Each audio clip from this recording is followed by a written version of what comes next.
morning, good afternoon, and good evening, park guest. It is I, your host, Brooding Gamer, here for another unboxing and review for you guys. Today we're going to be going over the Inostrancevia Strike Attack. Now, just looking at this guy, I have to say I really like this design. I wish this was something that was a little bit larger and made noise. It's something I've been very excited for. Now, something that I do want to make note is that this guy has an odd little thing about him. He's got these big old teethers. And the thing about them teethers is they are, they are absolutely rubbery to the max. Now, the reason they do this is because they do not want this toy to harm anybody. And if a kid were to stab himself with that toofer, they'd be in, well, a lot of pain. So the only downside to this figure is that, but the sculpt alone looks absolutely fantastic. The mouth opens up really wide, looks great. Something that I really hope to see more of in the future with this particular species. I hope we get more. Looking at the back of the box, of course, we have the massive chomp, Inostrancevia. Pull that tail down, you get that chomping action. And then if you look down here, we've got the Monolophosaurus, the Euxiosaurus, and the Tapejara, however you want to say it. And of course, we have a scan code. I'm actually going to have to download this app. I haven't downloaded it yet, but I think I'm going to finally have to do that just to see what this does. Now, I think we've been talking enough. Let's go ahead and get this baby out of the package. Okay, so Inostrancevia out of the packaging. Now, as I was going over with you guys earlier, you have the biting motion, which you get big old chompy jaws just by pulling down his tail. And for a small figure, this guy's actually got a tiny bit of weight to him. There's his scan code, if I can get it to focus, if you guys would like that. And there's his little tattoo. We're going to call it a space card, or a spay tattoo. For those of you in the vet field, you know what I'm talking about. So yeah, there's not too awful much to say about this. I'm very happy with the sculpt.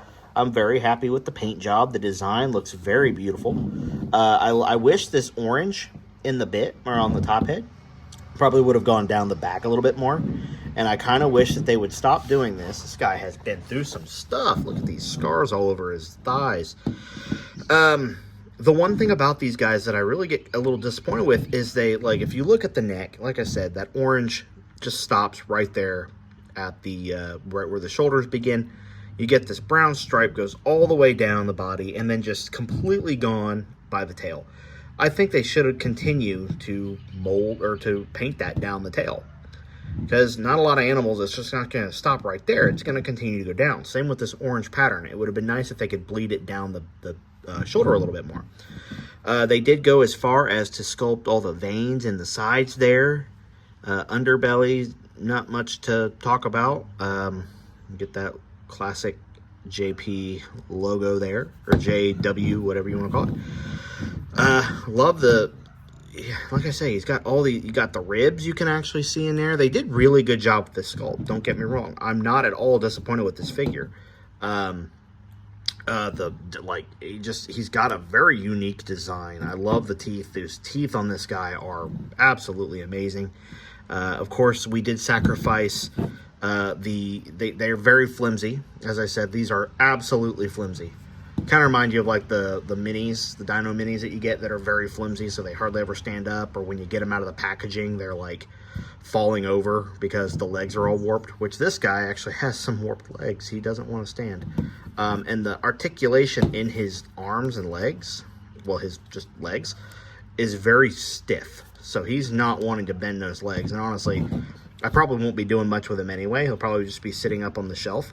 But they've gone as far as to mold the tongue as part of those like webbings in the cheek area there.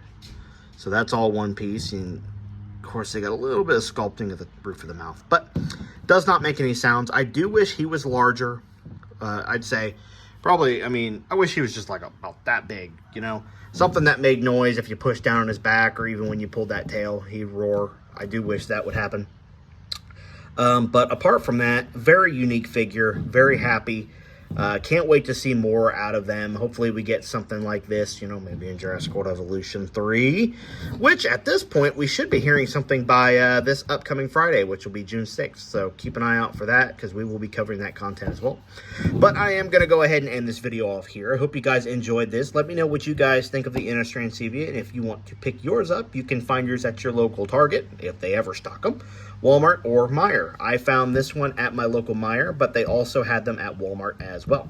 So let me know what you guys think of this figure below, and if you guys enjoyed, by all means leave a like, and of course subscribe for more Jurassic World content. And until then, I will see you guys in the next video. This is Brooding Gamer, signing out.